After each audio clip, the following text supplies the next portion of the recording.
Hi, I'm Sherrie Hall Everett with SheBizUtah.com, and I am so excited to have Rachel Nilsson here with us today. Rachel is part of the exciting rise of rags to Raches.com, which was voted by Huffington Post as one of the 15 coolest kid brands in the nation. Yeah. So that's pretty exciting. Yeah.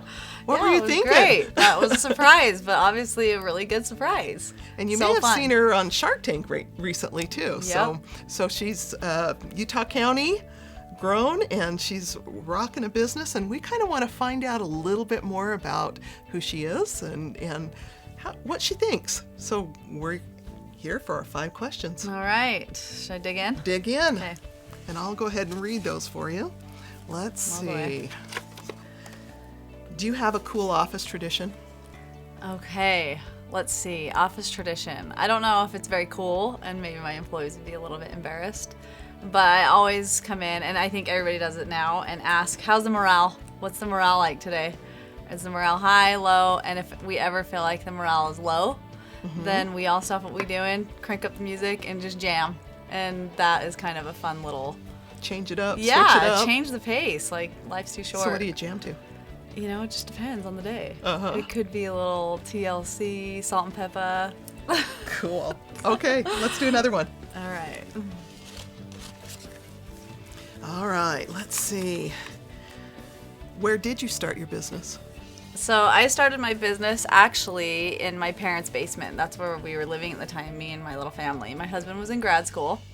So I started by selling my kids hand-me-down clothing on an Instagram. I started up the Instagram Rags to Raches, and I needed to make some extra money because he was in grad school and we were going to have no money. So I started selling my kids hand-me-down clothing, and it all kind of flourished from there. I think that is one of the coolest things I hear about women's start up businesses, is that it kind of starts from innovation, but out of a real need, and then it's that love, and you just rock it from there. Yeah, totally. I think that's why the romper is our premier item, and I think that's why it's done as well as it's done, because I did see a need for it, and I was using it on my own child, and I think other mothers out there saw that and really took to it. Oh, I think they're really taking to it. That's Yeah, exciting. yeah. Let's do another one. All right. All right, here we go.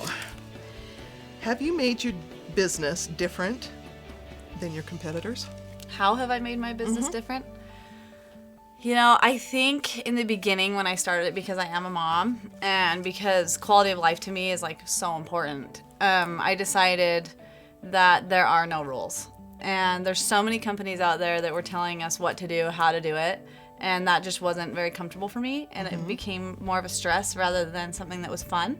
I wanted to create something fun, so I realized, Rachel, there's no rules. You can do what you want, and you can release things when you want to release them. So that was kind of a really unique twist to our brand. We release stuff that's limited edition, never coming back, once or twice a week. And then also, I do feel like every single piece that we release is pouring a little piece of me into everything, and that is really unique because there's only one of me. So I feel like that Absolutely. sets us apart for sure. Very cool. All right, let's find out another one. All right. When did your business become profitable, and how did you feel when it was? So when it became profitable, I was selling my kids' hand-me-down clothes, and I was rolling all that money back in. And I remember I would just look at the account and be like, gosh, this is like staying at a consistent number. Like, we're not growing. We're not growing at all. And I remember my husband being like, you really are like working so hard. Is this worth it? But to me, at the end of the day, it wasn't about money and when I was going to become profitable. It was something that was like so empowering and so fun that I couldn't just quit. So eventually, like, once I stopped worrying about the money and just started doing what I knew how to do, that's when I started realizing that we were making gains.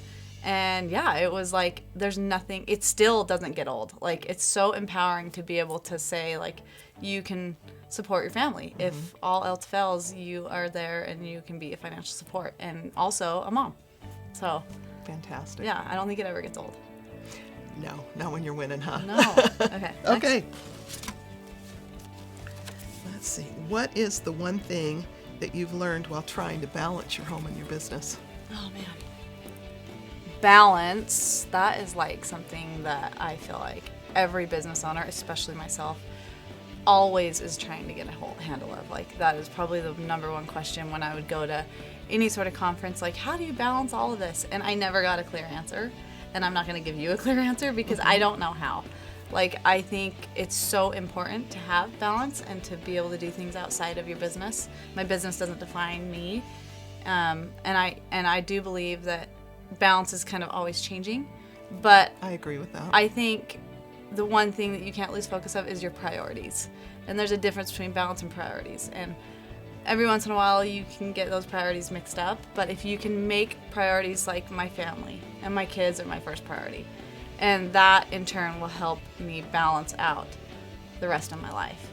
And I feel like priorities are something that you have to stay firm on, and it's so easy to get wrapped up and so easy to lose those. But I feel like if I can keep my priorities, then balance will come. So fantastic. So nice to get to know you. Yeah, a thank you little for bit, having and me. I wish you the very best. Thank you. On this rise of your company.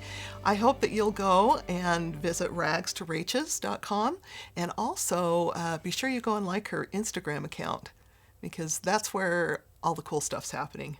Thanks for being with us with SheBizUtah.com. And if you know a young woman or any woman who is in business in Utah that needs to be featured on our program, go to our website at SheBizUtah.com.